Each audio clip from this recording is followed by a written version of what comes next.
Your reigning 250 SX East Coast winner will be defending his title. That is Tom Vialle aboard the Red Bull KTM.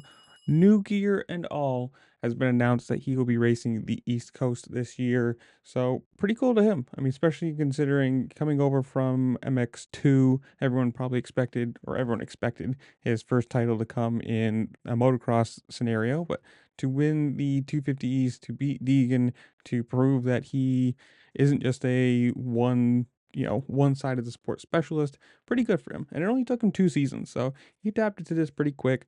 And I'm excited for this. He does have a quote saying, "Everything has been going good this off season. I was able to win the Paris Supercross, and then we have done a lot of testing with the team already. I'm really happy with the bike, the suspension, and also we have some engine upgrades, so everything so far is working good together.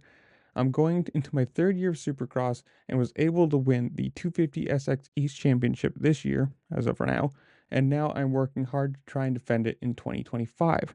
I'm really happy to win my first title indoors, and the goal is to win another one next season. It's a little bit of extra pressure, but I wouldn't say a lot." Now, obviously, with all the KTM problems, who knows how long they'll still be running a full team or multiple people, and if they can win championships this year, it's going to look really good and help them out probably a lot.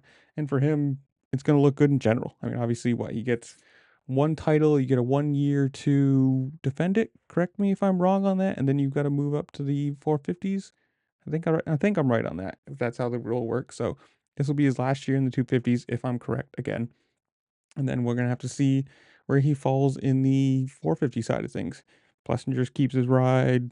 Who knows? I doubt they're gonna get rid of Sexton, and we're just gonna see what's going on there. But I'm excited for this. Obviously, it's kind of sad you're not gonna see him on the A1 side of things, the West Coast. But at least that's something, a big name you can expect for the East Coast, and we'll see we'll see who's going to be racing him too. Maybe RJ Hampshire if his injury doesn't heal himself. But that's where I'm leaving you guys. Comment down below. Tell me what you think.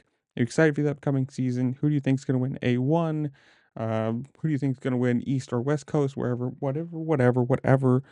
And yeah, comment down below while you're down there. Make sure to like, share, subscribe. Do all the fun things this platform allows you to do. It really just helped me out, and I appreciate it. And with that, I'll see you later. Peace.